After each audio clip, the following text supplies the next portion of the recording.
All Souls Unitarian Universalist Church, building community, inspiring growth, creating change.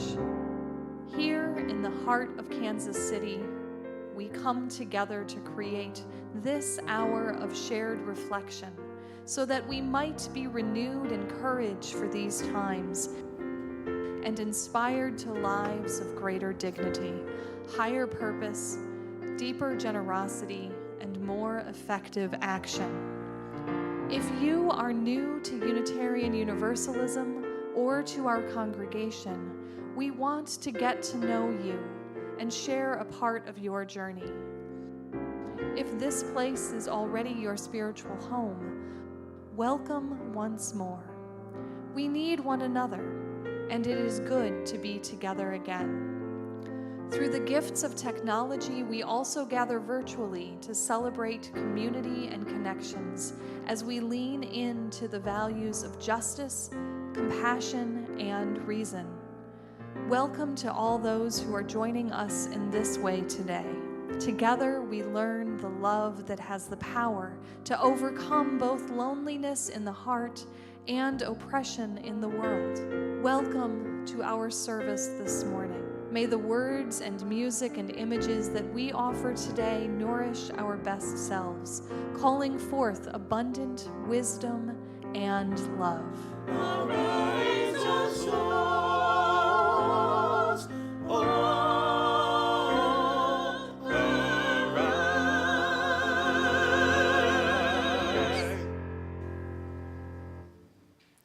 Good morning. I'm Don Dickey, a member of All Souls, and it's my privilege to welcome you here on this late October Sunday, where we are witnessing the forces of heat and cold battling it out in the death throes of summer. I also echo now the welcome statement that was in our video for both those here and those watching online. When we say welcome here at All Souls Church, we welcome you with all the identities you hold in your fullness as a person are welcome here. We hope that you will bring your whole self to this time together. We welcome both those who have been a long-time member of our community and those who are here for the very first time. Please extend this welcome through conversations with new faces after the service. It may be the beginning of a long and warm relationship. Today is a special day. First of all, we have our choir back, okay?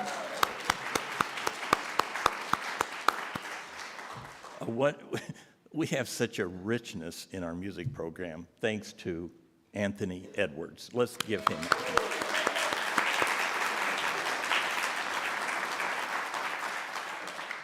In the same spirit of welcoming those gathering together, today we celebrate by welcoming to our pulpit our newest minister, Reverend Erin Dajka Holley.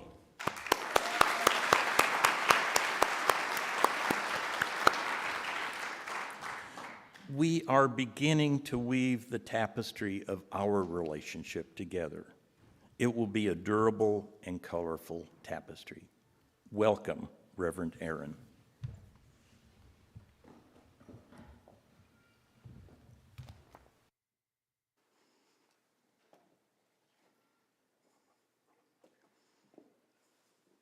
Our opening words are by Sarah Gettie McNeill. Come in. From the crisp morning air outside, come in.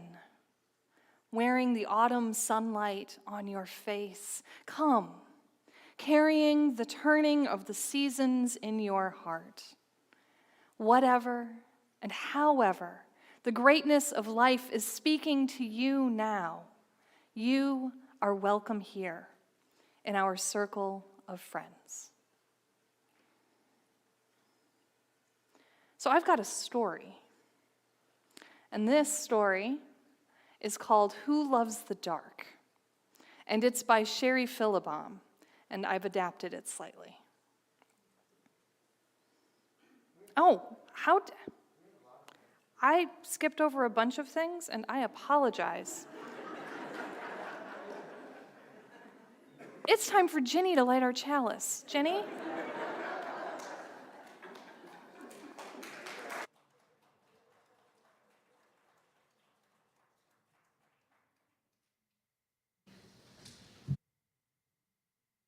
Good morning. My name is Ginny, and I light this chalice for the inherent worth and dignity of every person.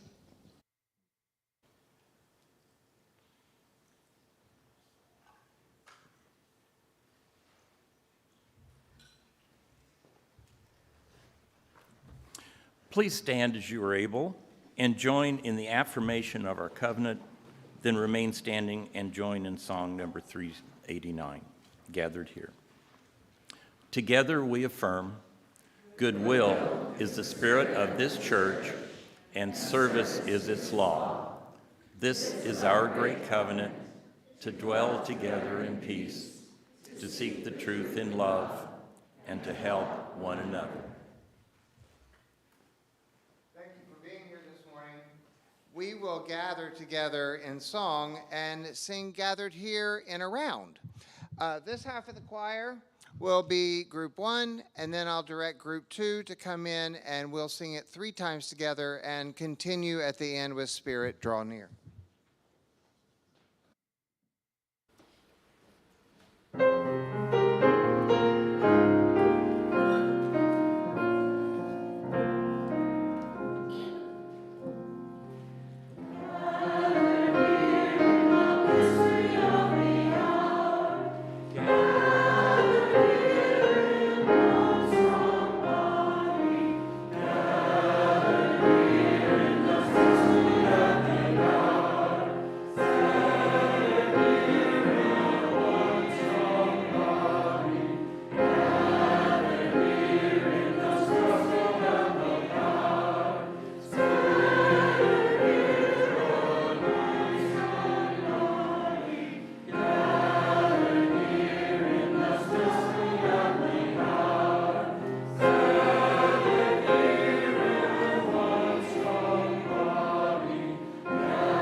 I have it on good authority that now it's time for us to have a story.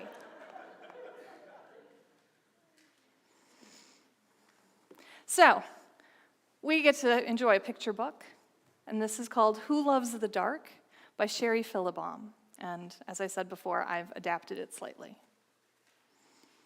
There once was a child who got lost in the woods. And as night began to descend, the child became more and more frightened. Now, I'm sure any of us would be frightened too in that situation, but what made that child even more frightened was that he had always been afraid of the dark. He was more afraid of the dark than any of his friends or his siblings. He didn't know why he was more afraid than his friends or his siblings. He only knew that when the sun came down, he was always very glad to be inside his brightly lit house. When the sun was all the way down and the only light was just a tiny bit of light from the moon and the stars, the child got so frightened that all he could do was sit down and cry, which he did. And soon he heard a voice say, "What's all that racket?" And he looked down and saw a mole squinting up at him. "I'm lost in the woods," he said, "and it's dark, and I'm afraid." "Well," said the mole, "perhaps you could take your noisy crying further down the path, because I hate having to come out of my warm, comfortable, dark hole to tell people to be quiet." And then the child heard another voice. "Go on back into your hole, Mr. Mole. I'll take care of this." And the child looked up, in the direction that this newer voice seemed to come from, and in the darkness he could see two glowing eyes looking down at him. Before he could scream, which was his first impulse, there was a flutter of wings, and the creature flew down near him. And he could see that it was an owl, who said, "Please excuse Mr. Mole. He hates to come out of his nice dark hole for anything, to be honest." And at this, the child burst out crying even harder than before, because as frightened as he was of the dark, having non-human animals speak to him was beyond his experience, and a little frightening in of itself. "Oh, no need for that crying," said the owl. "If you just give me your address, I can guide you home." And with that, the child did indeed stop crying, partly out of relief that someone might be able to lead him to his home, and partly out of curiosity to see how an owl could locate his home with or without the address. But deciding that he had little to lose, the child choked back his tears and replied that he would be very grateful to be guided home, and then he gave the owl his address. So this strange pair headed off through the dark forest in what the child hoped was truly the direction of his home. When his fear left him just a little bit, the child looked around, and though the moonlight was dim, he began to notice his surroundings a little bit. At one point, he noticed a kind of flower that he'd never seen before, and slowed his pace just a little so that he could gaze at it. "That," said the owl as they continued walking, "is an evening primrose. Did you know that there are some flowers that only bloom at night? There are moonflowers and night gladiolas too, flowers you would never see if you never went out at night." And after a while, the owl said, as if musing aloud to herself, "And of course, there are animals too who love the night and the darkness. Me, for example, I love the dark.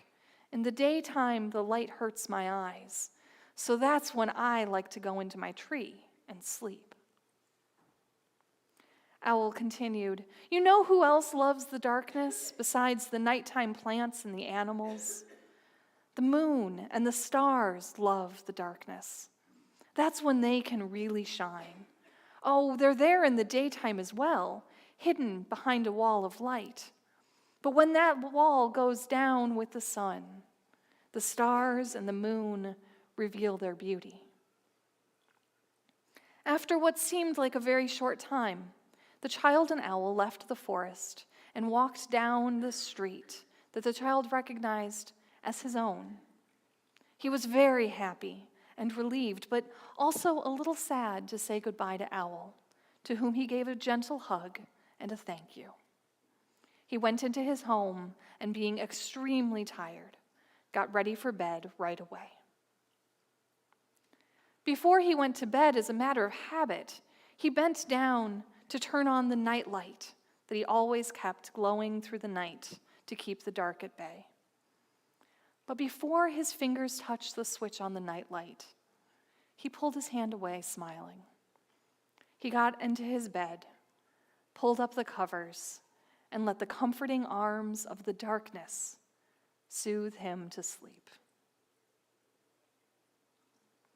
Thank you for joining us for this story. It is time for the children to move down to their classes.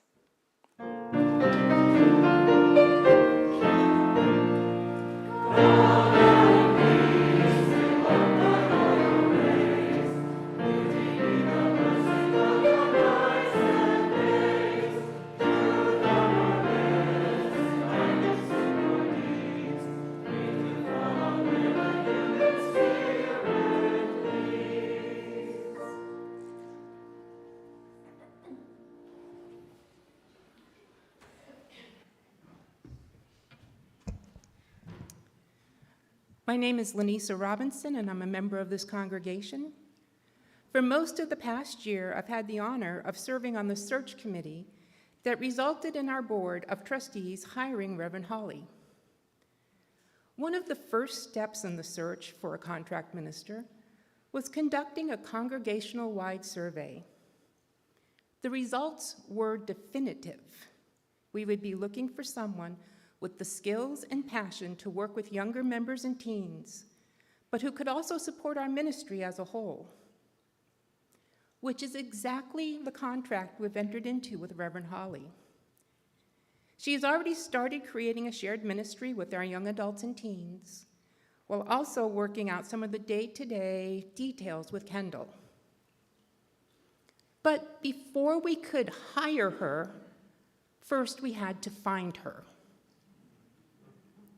As one of the co-chairs with Bernie Brennan, I spent a lot of time writing and reading about the details of what other congregations were looking for in a minister and what they were able to pay, about UUA guidelines, and occasionally about the lives and interests of up-and-coming young ministers. I spent a lot of time writing about everything All Souls: our church gardens, our religious education programs, our governance, Sunday morning services, our history, our social justice work, the forum, our welcoming congregation status. Well, you get the idea, right?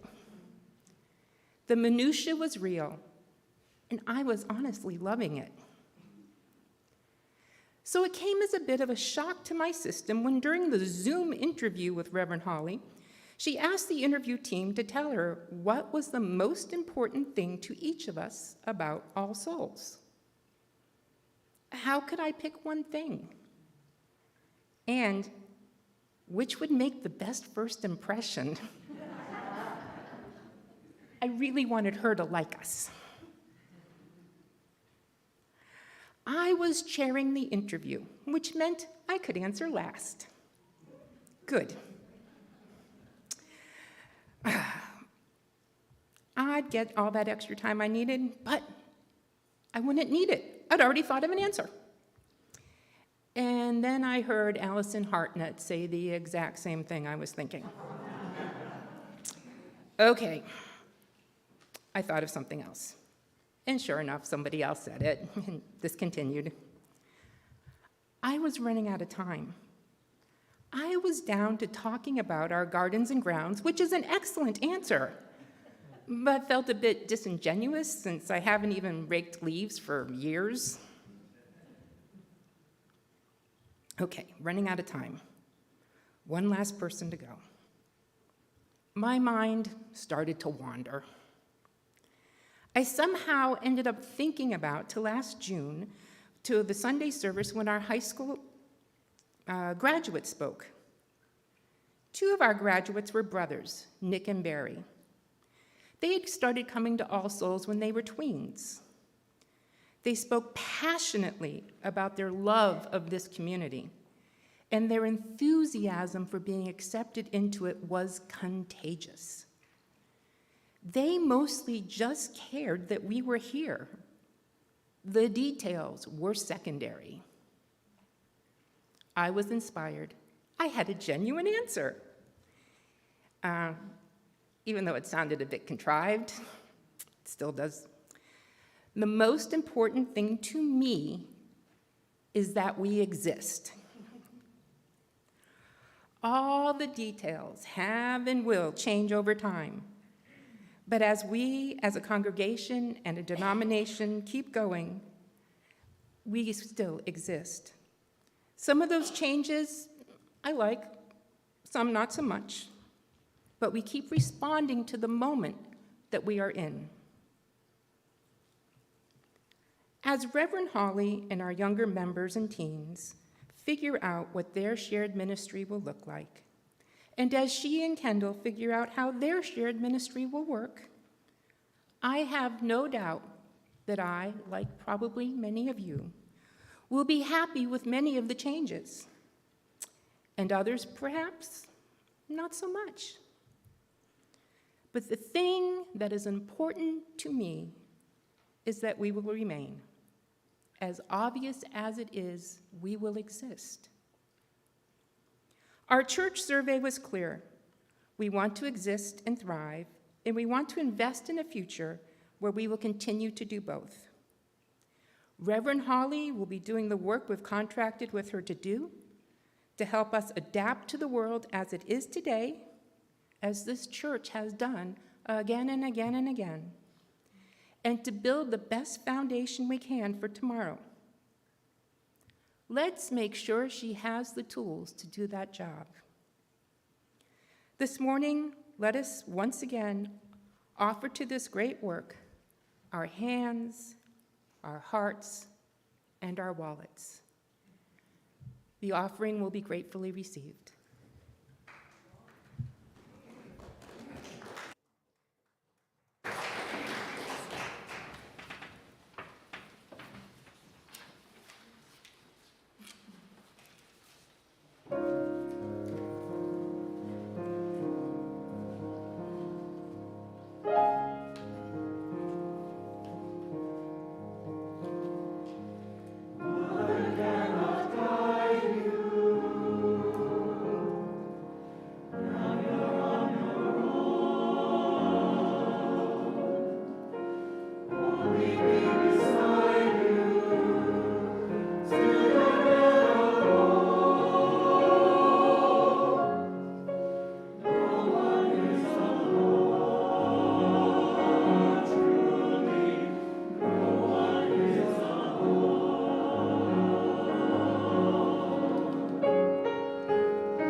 Just don't let it go.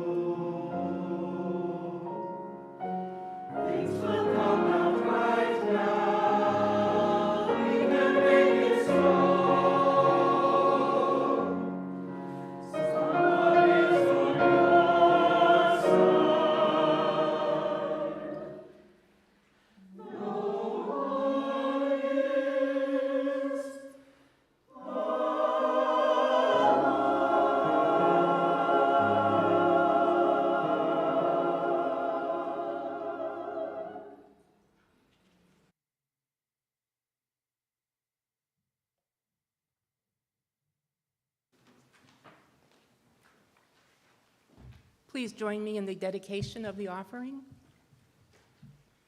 We dedicate our offerings and our actions to the mission at the heart of this congregation, to build a respectful, caring community, to inspire personal and spiritual growth, and to create change toward a just and compassionate society.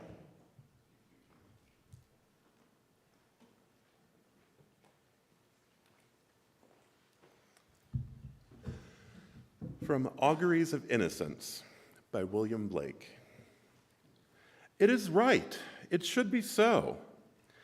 Man was made for joy and woe. And when this we rightly know, through the world we safely go. Joy and woe are woven fine, a clothing for the soul divine. Under every grief and pine runs a joy with silken twine.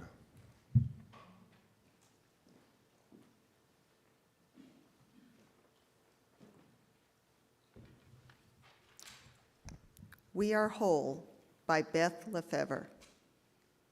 We are whole, even in the broken places, even where it hurts. We are whole, even in the broken places, the places where fear impedes our full engagement with life, where self-doubt corrupts our self-love, where shame makes our faces hot and our souls cold. We are whole, even in those places where perfectionism blunts the joy of full immersion into person, place, activity, where good enough does not reside except in our silent longings, where our gaps must be fast filled with substance, accomplishment, or frenzied activity, lest they gape open and disgust. We are whole where we would doubt our own goodness, richness, fullness, and depth, where we would doubt our own significance, our own profoundness. We are whole, even in our fragility, even where we feel fragmented, alone, insubstantial, insufficient. We are whole, even as we are in process, even as we stumble, even as we pick ourselves up again, for we are whole. We are whole.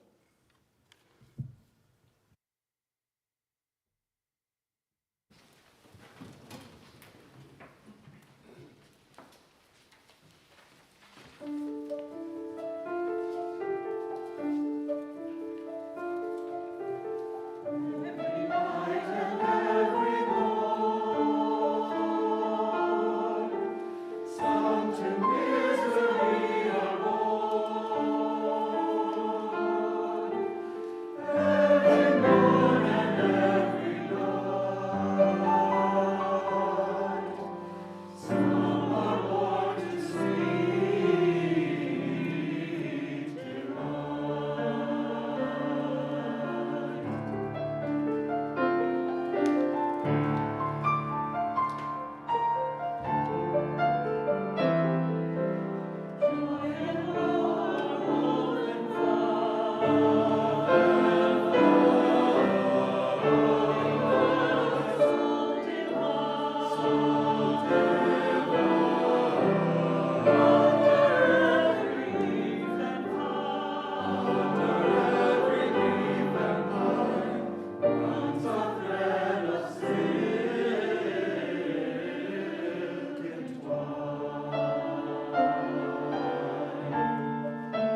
Thank you, choir. It means a lot that you sang that. It is good to be here with you. So many of you were part of the process that brought us here, to this moment of your new contract minister in this pulpit, delivering her first sermon for all of you. So I'm going to start with gratitude. Thank you to the board, the search committee, the HR team, and every one of you who participated in the contract minister process. I am grateful for the work of love within this congregation that made this role possible. As we celebrate our new relationship, let us celebrate the entire congregation and everything that we have before us. Let us celebrate one another. Because I was excited for this new role, for this congregation, the first time I heard about it. And that excitement continued throughout the process of my applying, interviewing with the search committee, visiting Kansas City, and completing the negotiation process. I saw an engaged, active church community. And what an opportunity to minister with all of you. Such a wonderful, joy-filled thing. And yet, getting ready for the move, as I started to put all of our things into boxes, my heart dropped. I started to sob. Tears that started as a tightness deep in my chest and burst forth with anguish, so much sadness that I could not hold within myself. And I'd pull it back together, but then I was packing the candle that a friend gave me when my kitty cat Audrey died, that she asked me to burn a year after her death. It's been almost 9 years since she died, and I was sobbing again. The grief just as fresh as if it were yesterday. And I cried every day, multiple times a day for a week, for the losses, for the things that hadn't worked out, for leaving a house that I loved, for no reason at all. The tears came, and they came again. So many tears. But I was supposed to be happy. We were leaving a place that was not right for us, that we'd been wanting to leave for years. And we were leaving not just to leave, but to come here, back to a part of the country that we love, so filled with possibility, coming here for me to be able to serve all of you as a minister. Wonderful things. And there I am, sobbing with grief and sadness. And as I sat on my couch crying, a song that I sang as a youth in church choir came to me. Joy and woe are woven fine, clothing for the soul divine. Under every grief and pine runs a joy of silk and twine. The grief and the joy, always together, woven fine. Threads in woven fabric are so thin that you have to look closely to see them individually. The sheets on our beds with thread counts of 300, 700 threads in every little inch. Joy and woe are woven fine. Those tiny threads of joy and woe sitting so close together in our lives that they're nearly indiscernible. Our lives are both joy and woe, connected, intermingled, together. William Blake, the poet of the Auguries of Innocence, which is a much longer, interesting work, is also clear in this section of the poem that the connection of joy and woe is as it should be. Humanity was made for joy and woe. And not only were we made for both, but it is right. It should be so. He casts no judgment on the reality that people suffer sadness. It is right. It is how we were made. And through the world we safely go when we come to terms with this reality. Blake wrote these words in 1803, even if they weren't even published until 1863, which was 35 years after he died. And I can only imagine the difficulties of life in the early 19th century London, responding to the realities of illness, death, and extreme social inequality. The Times called on Blake to point out the reality of life as he experienced it. He felt loss. He knew and saw suffering. He acknowledged that this is the way of the world. Illness, death, suffering, social inequality. Maybe he wasn't just writing for his own time. So much has changed, and these realities remain with us. These realities that are both joy and woe woven into our lives. Now I realize I didn't have to tell you that I cried so much while I packed to come here. You would have been pleased to know that I was excited and filled with the possibilities. It's become a norm in our culture to focus on the positive and dismiss the negatives in our conversations and our relationships with one another. I mean, how many times have you been asked how you are and left that little full pause of time before simply saying, I'm fine? So much left unsaid in that fraction of a second of internal debate. Should I say that I'm struggling?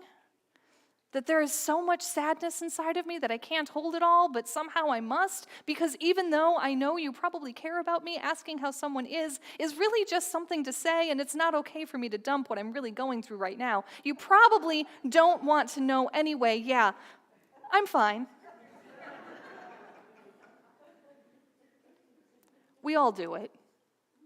There's no shame for weighing whether it is a good time or the right person to bring forth internal truth and vulnerability.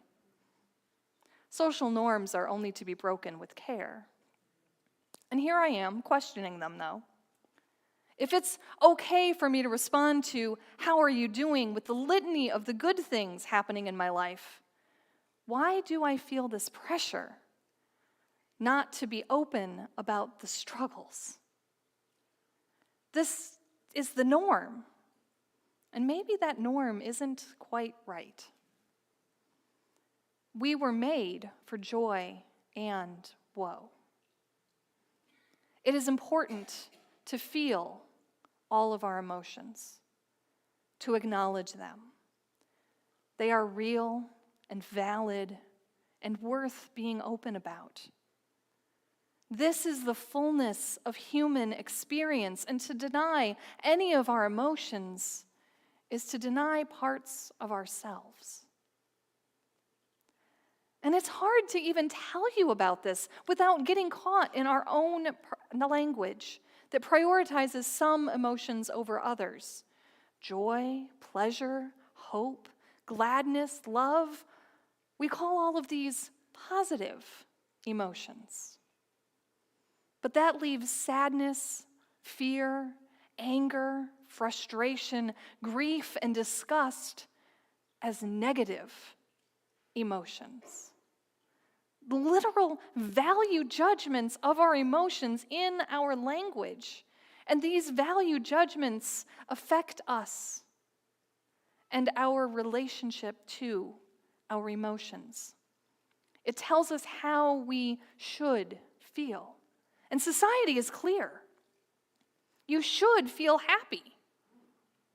If you don't, you're doing something wrong and need to buy something or a service or do your life differently so that you feel happy. And that value judgment places all of the pressure on you to be what you should be. Happy. It's your fault if you're not. As far as I'm concerned, that just leads to shame. When you can't be what you should be, it feels shameful. And shame takes the reality of feeling not very good and then compounds it, and none of us needs that. So I ask you to take a moment with me right now to recognize the pain in our lives. There are sadnesses. We might be afraid. There are things and pets and people that we grieve. We feel lonely. We've made mistakes. Unfortunate things have happened. We've been hurt. We struggle. Life is hard. It's okay to feel all of this. You are okay, just as you are. Just as you are feeling, you are okay. I'm going to bring back for us the words from our second reading by Beth Lefevre. I can say it really. We are whole, even in the broken places, even where it hurts. We are whole even in the broken places, the places where fear impedes our full engagement with life, where self-doubt corrupts our self-love, where shame makes our faces hot and our souls cold. We are whole, even in those places where perfectionism blunts the joy of full immersion into person, place, activity, where good enough does not reside except in our silent longings, where our gaps must be fast filled with substance, accomplishment, or frenzied activity, lest they gape open and disgust. We are whole, where we would doubt our own goodness, richness, fullness, and depth, where we would doubt our own significance, our own profoundness. We are whole, even in our fragility, even where we feel fragmented, alone, insubstantial, insufficient. We are whole, even as we are in process, even as we stumble, even as we pick ourselves up again, for we are whole. We are whole. Feeling all of the emotions inherent in being human is part of being whole, bringing them forth as they come, acknowledging them as helpful, and graciously letting them move on, are all part of the ways that we can live into our wholeness. And I am acknowledging that doing this may not come naturally. It's hard work, and it's okay. When we live into our wholeness, including the broken parts, including what are labeled negative emotions. It is my hope that this fullness of being might be what we share with those around us.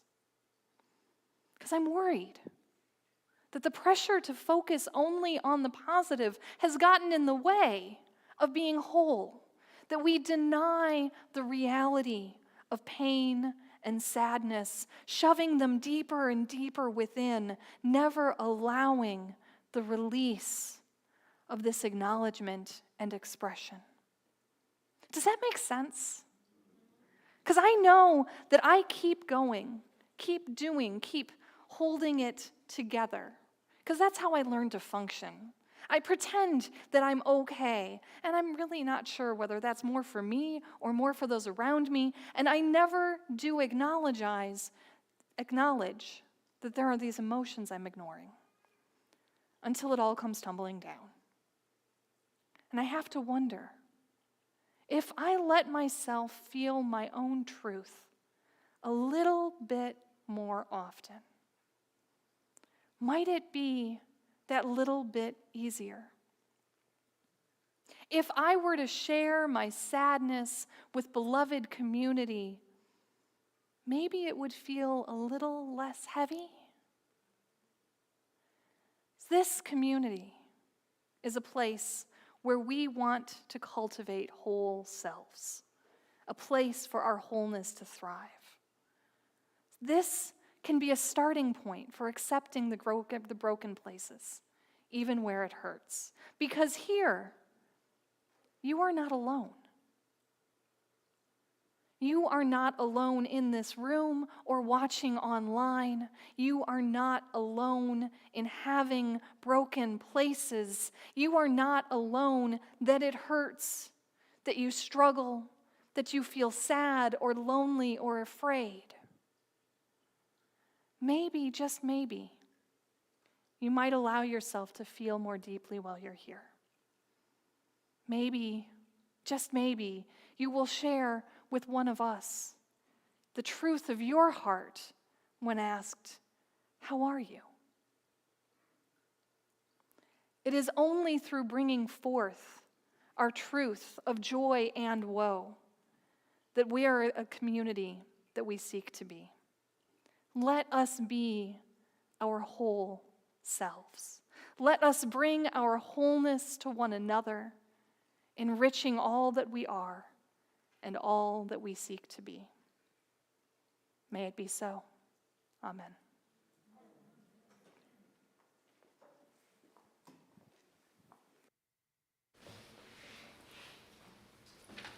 Please rise and join. Singing song number 1007, There's a River Flowing in My Soul. There's a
we release this flame, but not the light of truth, the warmth of community, or the fire of commitment. These we carry in our hearts until we are together again. May you have the courage to live into wholeness. Bring all of who you are, joy and woe, out with you into the world, for all of you is sacred and whole.